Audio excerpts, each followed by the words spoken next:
गांधारी का शाप सफल होने के बावजूद समाज में कहां से जन्मा यादव कुल। अब सवाल यह उठता है कि श्री कृष्ण को उनके वंश का नाश हो जाने का श्राप मिला था या संपूर्ण यदुवंश के नाश का, और अगर संपूर्ण वंश का शाप था तो क्या ये आज के सभी यादव कुल के लोग असल यदुवंशी नहीं हैं?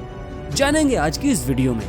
राधे राधे दोस्तों, ओम टीवी पर आप सभी का बहुत बहुत स्वागत है। धर्म से जुड़े ऐसे ही वीडियोस के लिए चैनल को तुरंत सब्सक्राइब करें। अब बिना किसी देरी के शुरू करते हैं आज की वीडियो।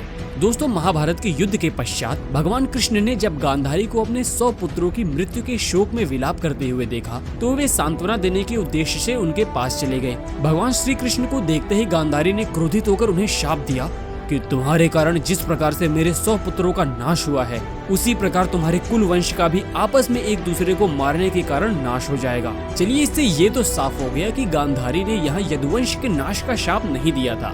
लेकिन एक सवाल अब भी यह बाकी है कि आखिर किन अपनों का रक्त बहाकर हुआ श्री कृष्ण के वंश का अंत। बाप और बेटे के बीच हुए युद्ध में डूब गया कृष्ण का वंश। तो इस विनाश की शुरुआत हुई श्री कृष्ण के पुत्र सांब से। द्वापर युग के दौरान सांब और उनके कुछ मित्रों ने द्वारका में श्री कृष्ण से मिलने आए दुर्वासा ऋषि के सामने स्त्री के वेश में जाकर एक भद्दा मजाक करने की कोशिश की। वे सब ऋषि दुर्वासा से बोली कि हे ऋषिवर, यह कजरारे नैनों वाली स्त्री गर्भवती है। यह पूछना चाहती है कि इसका प्रसव समय निकट है। आप सर्वज्ञ हैं, बताइए यह कन्या जनेगी या पुत्र? ऋषि दुर्वासा परम ज्ञानी थे, उन्हें बालकों का ये मजाक समझ आ चुका था।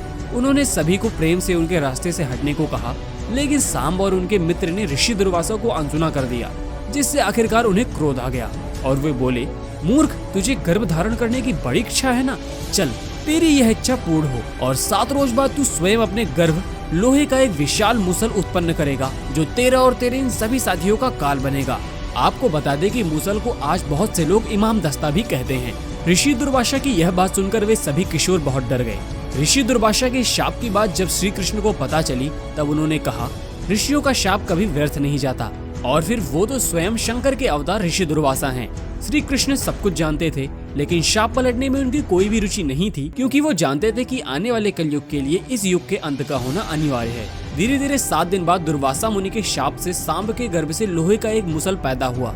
हालांकि जब बलराम जी यानी सांब के ज्येष्ठ पिता को यह बात की खबर हुई तो उन्होंने सैनिकों के लोहे की उस मुसल का चूरा करके उसे समुद्र की लहरों में बहाने का आदेश दिया, इस उम्मीद से कि शायद मुसल का अंत करने के बाद यदुवंश दुर्वासा ऋषि के शाप से मुक्त हो जाए और उनकी भविष्यवाणी भी सही न हो। लेकिन जब मुसल का चूरा समुद्र में फेंका तो चूरा लहरों के साथ समुद्र के किनारे आ गया और कुछ दिनों बाद एरक यानी एक प्रकार की घास के रूप में उग गया। अब सभी को लगने लगा कि यदुवंश के सर से खतरा टल चुका है। लेकिन फिर कुछ दिनों बाद सांब और उसके मित्रों को खुरापात सूझी। वे सभी समुद्र किनारे बैठकर ही मदिरापान कर रहे थे। जब इस बात की खबर बलराम जी को लगी तो वे अत्यंत क्रोधित होकर समुद्र किनारे चल पड़े।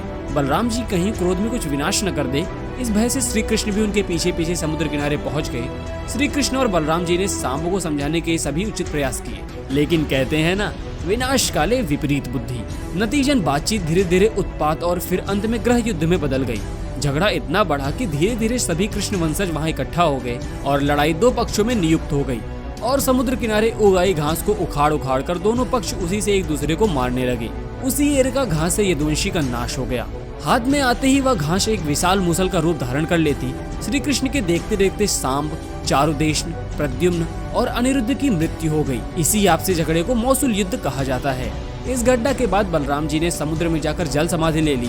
भगवान श्री कृष्ण महाप्रयाण कर स्वधाम चले जाने के विचार से सोमनाथ के पास वन में एक पीपल के वृक्ष के नीचे बैठे थे। तभी जरा नामक एक बहेलिये ने भूल से उनके तलवे को हिरण का मुंह समझकर विषयुक्त बाण चला दिया, जो उनके पैर के तलवे में जाकर लगा और भगवान श्री कृष्ण स्वधाम को पधार गए। इस तरह गांधारी तथा ऋषि दुर्वासा के शाप से समस्त यदुवंश का नाश हो गया। द्वारिका के समुद्र में डूबने पर अर्जुन द्वारिका गए और वज्र तथा शेष बची यादव महिलाओं को हस्तिनापुर ले गए, जिससे यादवों का वंशज तो बढ़ा मगर कृष्ण के वंशजों का अंत हो गया। आज की वीडियो में इतना ही। अगर वीडियो अच्छी लगी हो तो चैनल को सब्सक्राइब करें। मिलते हैं अगली वीडियो में, तब तक के लिए राधे राधे।